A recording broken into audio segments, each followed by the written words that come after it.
Assalamualaikum warahmatullahi wabarakatuh. Oke, saya akan masuk dengan materi kuliah tentang falsafah keperawatan ya. Di sini saya akan bercerita tentang Martha E. Rogers ya. Silahkan dipahami. Bentar. Nah ini. Jadi mata kuliah ini akan membahas tentang seorang filosof gitu ya. Namanya juga kita bicara tentang falsafah keperawatan, maka kita tidak akan jauh-jauh dari filosofi. Siapa itu filsuf teoris keperawatan Martha E. Rogers. Nah, ini gambarnya tentang Martha E. Rogers. Sebelum kita mulai, maka kita mulai dengan basmalah terlebih dahulu. Semoga apa yang kita pelajari hari ini bisa memudahkan kita untuk semakin mencintai ilmu keperawatan dan menemukan alasan kenapa Anda masuk di jurusan keperawatan, sehingga dari apa yang Anda pelajari itu bisa membekas di hati dan menjadi jalan hidup kalian. Jadi jangan menyesal ketika sudah menjadi perawat, maka lakukan sepenuh hati. Ya, seperti tokoh-tokoh yang sudah kita pelajari, kita kan tidak sedang di zaman perang seperti zamannya siapa? Florence Nightingale ya. Perang yang kita hadapi adalah perang melawan virus ya saat ini. Kalau dulu kan zaman perang itu benar-benar perang menghadapi tentara dan penjajah gitu ya, atau menghadapi kemiskinan dan gelandangan seperti itu, ketidakpastian. Nah, kalau sekarang kan sesuatunya memang lebih abstrak, tetapi sama birokrasi sumbangsih perawat tetap dibutuhkan ya. Nah, jadi selama Anda sudah melangkah di sini, maka silahkan ikuti kata hatinya dan jalani sepenuh hati gitu ya. Oke, inilah Martha E. Rogers gitu ya, yang terkenal dengan unitary human being theory. Jadi saya akan menjelaskan terlebih dahulu tentang biografi dari Martha E. Rogers. Jadi biasanya dikenal dengan Rogers gitu, E. Rogers gitu ya. Jadi kalau nama sebenarnya kan Martha ya, lahir di Dallas 1914, kayaknya kita belum merdeka ya, kita masih menggunakan bambu runcing, mereka sudah jadi dokter gitu ya. Nah, dia lahir dari keluarga Roger gitu ya, lahir di Dallas, Texas. Anak tertua dari 4 bersaudara dari pasangan Bruce Taylor Rogers dan Lucy Mutolan Kenner Rogers. Jadi dia diambil dari nama bapaknya gitu ya. Biasa kalau orang barat kan mengambil nama dari ayahnya gitu ya, marganya. Ia memulai pendidikan tingginya di Universitas Tennessee of Knoxville, di mana ia mempelajari ilmu pengetahuan dari tahun 31 sebelum kita merdeka ya, selama 3 tahun sampai 33, 2 tahun ya. Ia meraih diploma ilmu keperawatan dari General Hospital School of Nursing pada tahun 1936. Jadi mungkin setara SPK ya sebelumnya ya, tadi yang 1931. Nah, 36 itu setelah 33. Jadi langsung nih dari SPK dia langsung ke D3 diploma. 1936 dia sudah menyandang gelar D3 gitu ya. Nah, kemudian tahun 37 ia menerima bachelor dari George P.D. College of Nashville, Tennessee gitu ya. Jadi dia terus belajar dari SPK, D3, kemudian bachelor gitu ya, gelar bachelor. Gelar sarjana lainnya adalah MA di bidang magister art di bidang public health nursing, supervision dari Teacher College, University of Columbia. Wah, ini Columbia ini universitas bagus di New York ini ya, pada saat tahun dimana kita merdeka 1945, dan mendapatkan gelar magister public health tahun 1952 dan science degree tahun 1954. Wah, ini memang Roger ini tidak berhenti sekolah ya kayaknya ya, terus nyambung gitu. Dia hanya berhenti pada tahun antara 37 sampai 45 ya. Dan keduanya ini dari University of Johns Hopkins di Baltimore. Nah, ini kalau kita menganut filsuf ini berarti ya jangan pantang menyerah gitu ya kalau mau menuntut ilmu. Jadi terus menerus gitu ya. Jadi biasanya kalau udah mandek tuh stagnan gitu ya. Nah, selama 21 tahun dari tahun 1954 sampai 1975 ia menjadi profesional dan kepala divisi keperawatan di University of New York. Sejak tahun 75 ia diangkat menjadi profesor, dan tahun 1979 ia menjadi profesor emeritus. Berarti usianya berapa ya? Tadi kan berapa lahirnya itu 1914 ya. Berarti kurangi 14. Wow, subhanallah ya, 60 tahun ya diangkat menjadi profesor ya. Jadi tidak mengenal usia ya. Belajar terus, meningkatkan jenjang pendidikannya sampai usia 60 tahun baru diangkat jadi profesor. Tapi tidak pantang menyerah sampai di situ ya. Nah, praktek awal keperawatan Roger ini di perawatan kesehatan publik itu di Michigan sebagai pengawas perawat tamu dan pendidikan dan praktek di Connecticut. Rogers kemudian mendirikan praktek pelayanan kunjungan perawat di Phoenix, Arizona ya, di daerahnya di New York sana gitu ya, daerah Amerika sana ya. Jadi pusat dari keperawatan gitu ya. Ia memegang gelar profesor sampai meninggal, yaitu 1994. Berarti usianya berapa? 80 tahun, 79 tahun ya. Karya-karyanya ini yang mendunia, itu termasuk 3 buku dan 200 artikel gitu. Ia pernah memberi kuliah di 46 negara. Wah, ini menjadi alasan untuk bisa berkunjung ke semua negara nih. Kalau Anda bercita-cita mau berkunjung ke semua negara dan gratis, nah maka jadi pakar lah gitu ya, pakar di bidangnya masing-masing. Ini yang punya cita-cita tinggi nih, silahkan ditiru nih, Pak Martha E. Rogers. Memberi kuliah, artinya kalau memberi kuliah di 46 negara, belum zaman online kayak gini ya, berarti dia berkunjung sebagai dosen tamu gitu ya, gratis itu ya, malah dibayar ya. Di antaranya adalah Kolombia, Puerto Rico, Meksiko, Belanda, China, New Zealand ya, Brazil, dan negara-negara lain. Ini dari Tommy N. Elliott. Tommy N. Elliott ini tentang model konsep keperawatan ya, middle range dan lain sebagainya. Ini Rogers ini mendapatkan gelar doktor kehormatan dari berbagai lembaga terkenal seperti Universitas of the Davis, Universitas San Diego, Iona College. Nah, ini universitas terkenal di dunia ini. Emory, Adelphi, Mercy College. Nah, ini yang terakhir ini yang tidak terkenal ya. Nah, berbagai penghargaan dan karya jasanya ini dipersembahkan bagi kontribusinya dan kepemimpinannya dalam keperawatan yang menginspirasi kepemimpinan di file interpopulation oleh Psi Eta Phi Sorority sebagai pengakuan atas kontribusi luar biasa bagi keperawatan oleh University of New York, dan untuk gelar kehormatan pada pelayanan keperawatan oleh Teachers College. Wah, Teacher College ini juga luar biasa. Selain itu, Universitas New York membuat rumah khusus untuk Martha E. Rogers, yaitu sebagai pusat untuk pembelajaran ilmu perawatan. Sampai dibuatkan rumah oleh New York, jadi dibuatkan kayak museum gitu ya, khusus Martha E. Rogers sebagai tempat pembelajaran ilmu perawatan. Tuh, luar biasa ya.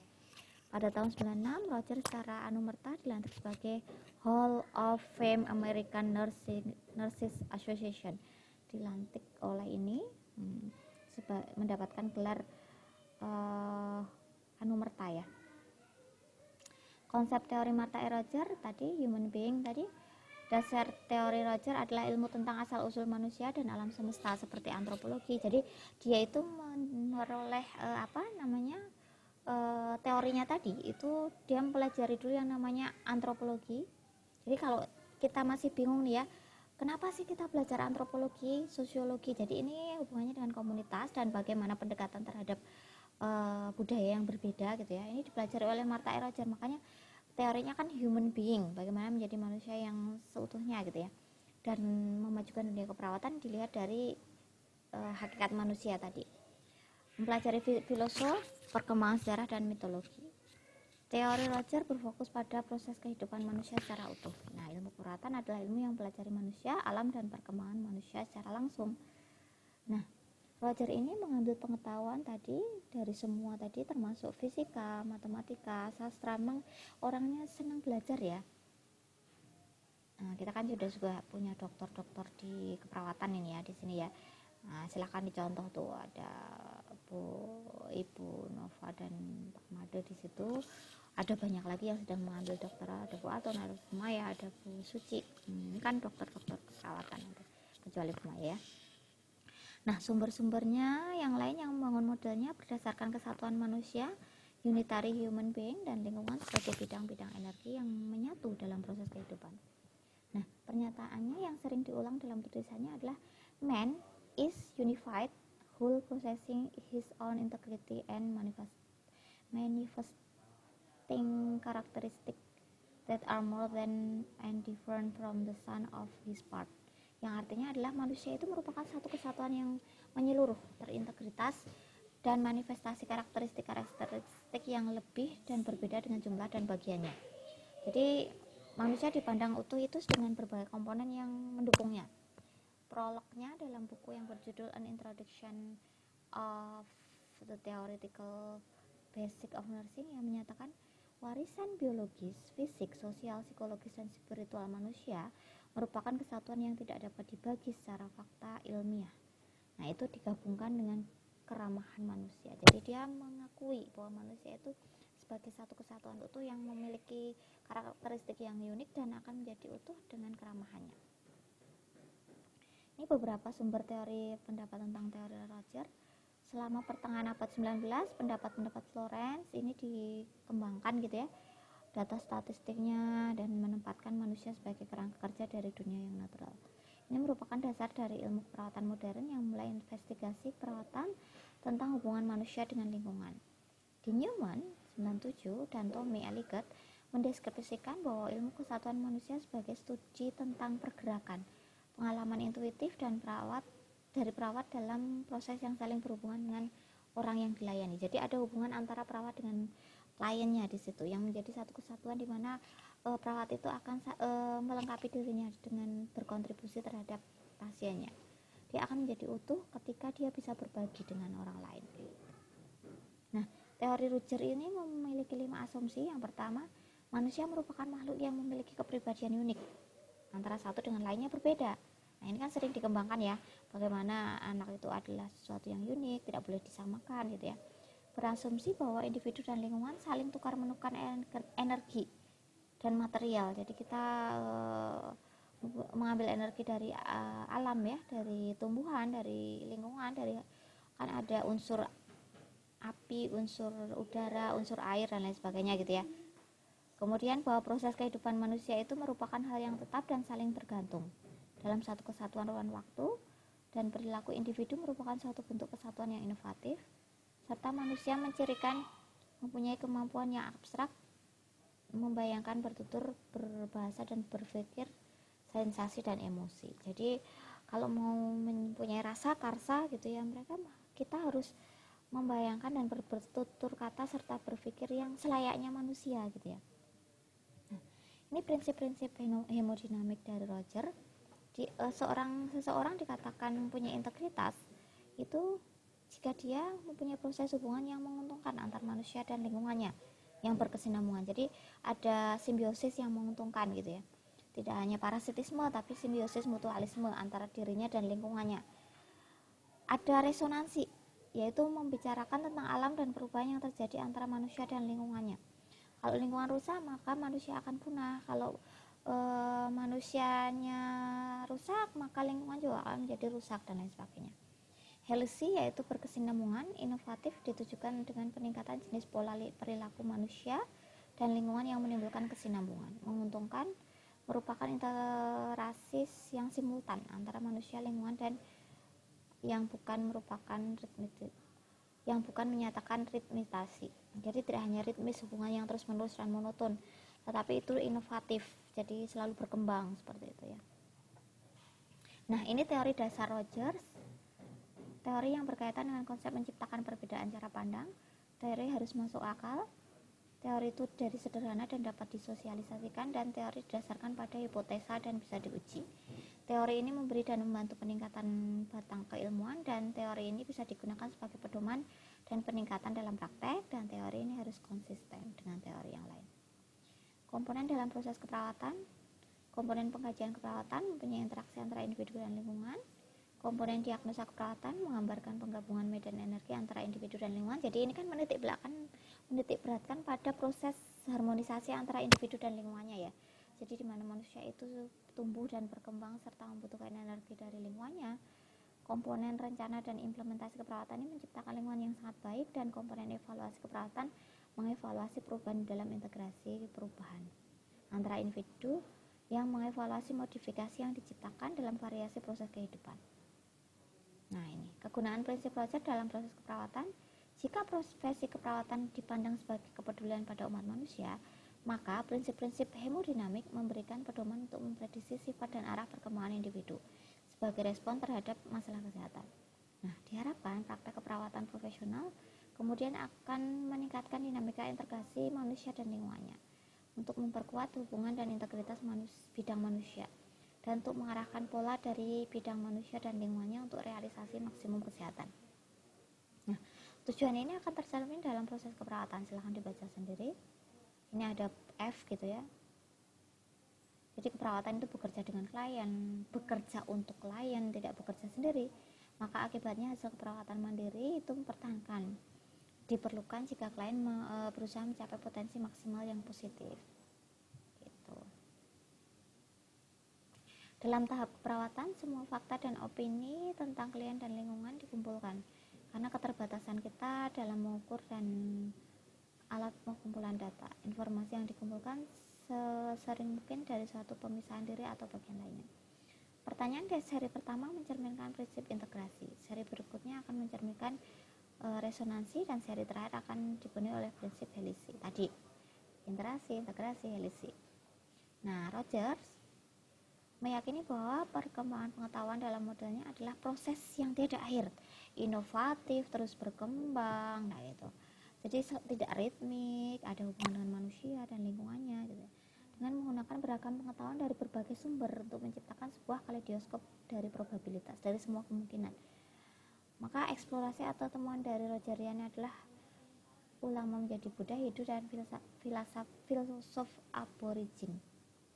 Nah, ini menurut Fawcett 2000, Roger ini mengidentifikasi teori dasar yang dikembangkan oleh Roger, Theory of Accelerating Evolution, Rhythmical Correlative of Change, dan Theory of Paranormal Phenomena. Jadi meramalkan masa depan berdasarkan fenomena dan rhythmical korelasi perubahan yang korelasi terhadap tadi ritmik tadi dan evolusi.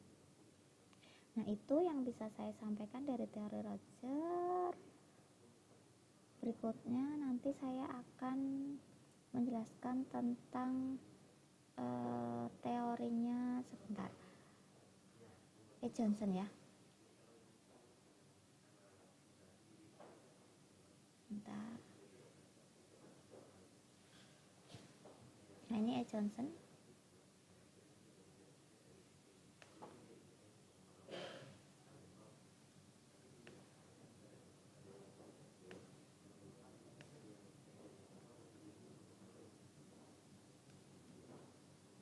Jadi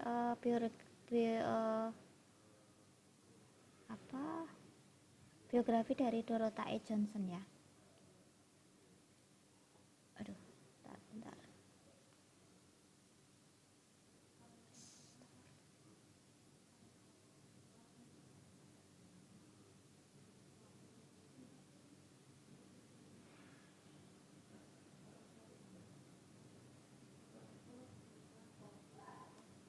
Jadi Dorotha E. Johnson ini adalah seorang teoritis juga gitu ya.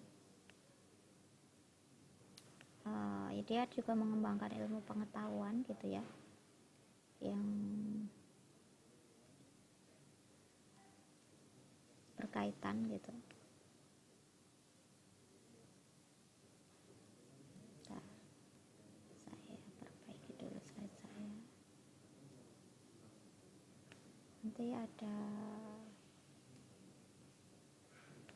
14 slide gitu ya. Nanti saya share link dulu ya.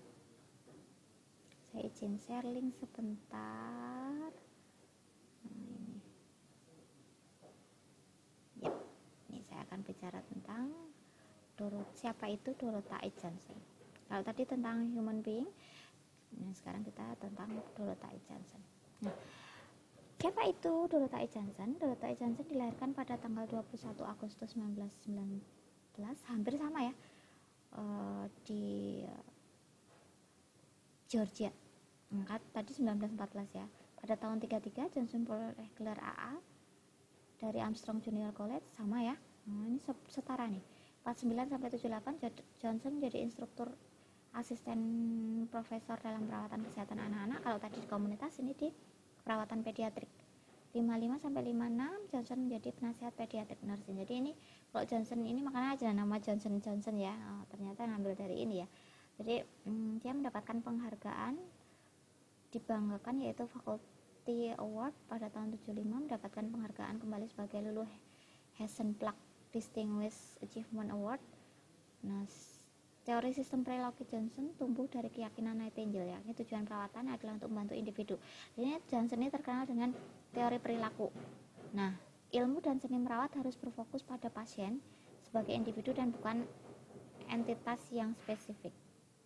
Nah, literasinya, Johnson ini memanfaatkan hasil kerja ilmu perilaku dalam psikologi, sosiologi, dan etnologi.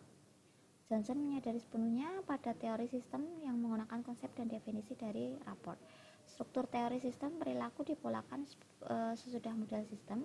Dalam tulisannya, Johnson mengkonseptualkan manusia sebagai sistem perilaku, di mana fungsinya adalah observasi perilaku tentang teori sistem biologi yang menyatakan bahwa manusia merupakan sistem biologi. Nah, ini. Sebentar. Nah, pengembangan teori dari sebuah perspektif filosofis, Johnson menulis bahwa perawatan merupakan kontribusi penyediaan fungsi perilaku efektif pada pasien sebelum, selama, dan sudah sakit. Maka ia memakai disiplin ilmu lain seperti sosialisasi, motivasi, stimulus, kepekaan, adaptasi, dan modifikasi perilaku. Jadi ini teorinya adalah teori perilaku ya, yang dikembangkan di pediatric nursing. Konsep utama dari teori Dorota E. Johnson adalah meyakini bahwa asuhan keperawatan dilakukan untuk membantu individu memfasilitasi tingkah laku yang efektif dan efisien untuk mencegah timbulnya penyakit. Manusia adalah makhluk yang utuh yang terdiri dari dua sistem, yaitu biologi dan tingkah laku tertentu. Lingkungan termasuk masyarakat adalah sistem eksternal. Jadi perilaku itu dipengaruhi oleh sistem eksternal, yaitu masyarakat gitu ya, yang mempengaruhi terhadap perilaku seseorang. Dan seorang dikatakan sehat jika mampu beradaptasi, berespon adaptif, baik fisik, mental, ataupun emosi. Jadi setiap hari kan kita pasti dapat stimulus dari luar ya. Makanya kalau kita bisa beradaptasi secara positif, maka itu dia berkembang tuh teori perilakunya. 4 tujuan asuhan keperawatan kepada individu adalah agar tingkah lakunya sesuai dengan tuntutan harapan masyarakat. Jadi kan kita sebagai masyarakat yang baik akan dituntut mempunyai perilaku yang baik. Nah, teori perilaku dari Johnson ini, bahwa individu yang sehat itu adalah individu yang mempunyai tingkah laku yang sesuai dengan tuntutan masyarakat, mampu beradaptasi terhadap perubahan fungsi tubuhnya dan bermanfaat bagi dirinya dan orang lain atau produktif, dan mampu mengatasi kesehatan yang lainnya. Nah, behavioral system teori perilaku behavioral system, teori perawatan Johnson diukur definisi perilaku sebagai dinyatakan oleh para ahli perilaku dan biologi. Outputnya dari struktur proses intraorganismik, yang keduanya dikoordinasi dan diartikulasi dan bersifat responsif terhadap perubahan. Johnson memfokuskan pada perilaku yang dipengaruhi oleh kehadiran aktual dan tak langsung makhluk sosial lain yang ditunjukkan melalui signifikan adaptif utama. Sistem perilakunya mencakup pola, perulangan, dan cara-cara bersikap dan maksud tertentu. Cara bersikap ini membentuk unit fungsi terorganisasi dan terintegrasi yang menentukan dan membatasi interaksi antara seseorang dengan lingkungannya dan menciptakan hubungan seseorang dengan objek. Manusia sebagai sistem perilaku berusaha untuk mencapai stabilitas dan keseimbangan dengan pengaturan dan adaptasi yang berhasil pada berbagai tingkatan untuk efisiensi dan efektivitas suatu fungsi. Nah, keadaan behavioral system ini memiliki banyak tugas untuk dikerjakan. Ya, subsistemnya adalah subsistem kecil dengan tujuan khusus sendiri dan berfungsi dapat dijaga sepanjang hubungannya dengan subsistem lain atau lingkungan tidak diganggu. 7 subsistem yang diidentifikasi oleh Johnson ini bersifat terbuka, terhubung, dan saling berkaitan. Motivasi pengendaliannya dan sistem ini dijelaskan maka tak ada cross culturally dan kontrol oleh faktor biologis. Nah, ini 7 subsistem tadi. pencapaian atau achievement. Jadi orang itu harus berkembang, berperilaku sesuai dengan pencapaiannya, merupakan tingkat pencapaian prestasi melalui keterampilan kreatif. Yang kedua adalah subsistem perhubungan atau afiliasi, yaitu pencapaian hubungan dengan lingkungan yang adekuat. Yang ketiga, subsistem penyerangan atau agresi. Nah, ini adalah coping terhadap ancaman di lingkungannya. Jadi perilaku ini kan beradaptasi terhadap yang tadi, dia harus mempunyai achievement, harus mempunyai hubungan atau afiliasi, dan dia harus agresi, mempunyai coping terhadap ancaman lingkungan. Sistem yang keempat adalah ketergantungan atau dependensi, sistem perilaku dalam mengadaptasi bantuan, kedamaian, keamanan, dan kepercayaan. Subsistem yang kelima adalah eliminasi. Yang selanjutnya dibaca sendiri. Nah, 7 elemen yang diidentifikasi adalah afiliatif, dependensi, ingestif, eliminatif, seksual, achievement, dan agresif. Nah, kerangka model perilaku itu tujuan perawatan yaitu mencapai keseimbangan perilaku yang dinamis. Klien merupakan makhluk yang punya perilaku yang terdiri dari 7 subsistem ya.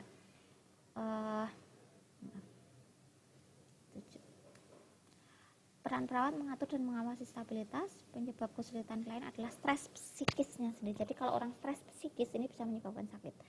Fokus intervensinya yaitu mekanisme pengaturan dan kewajiban hidup, intervensinya dan konsekuensi dari tindakan keperawatan. Yang terakhir,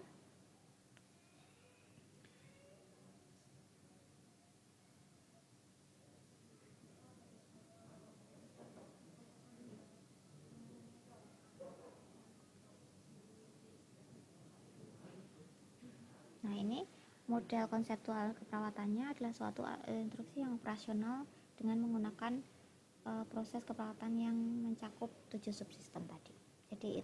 Jadi kalau Johnson ini kan ke anak ya, jadi bagaimana dia berperilaku bahwa stres orang tua menimbulkan sakit kepada anaknya, anak yang stres di rumah sakit akan sakitnya tambah lama dan lain sebagainya. Seperti itu apa yang bisa saya sampaikan. Terima kasih ya atas perhatiannya. Sudah selesai ini tadi. Saya akhiri. Mohon maaf kalau banyak kesalahan gitu ya. Sebentar. Saya akhiri stop share-nya. Silahkan dipelajari. Semoga ilmu ini tentang perilaku dan tentang tadi human being ini memotivasi Anda semuanya untuk lebih memahami tentang dunia keperawatan dan yakin menjadi perawat itu seperti apa. Ketika Anda beradaptasi dengan lingkungan yang baik sesuai dengan tuntutan masyarakat, Anda menjadi sehat. Gitu. Kalau kita menjadi sehat, kita bisa menyehatkan masyarakat. Seperti itu ya. Tetap semangat. Assalamualaikum warahmatullahi wabarakatuh.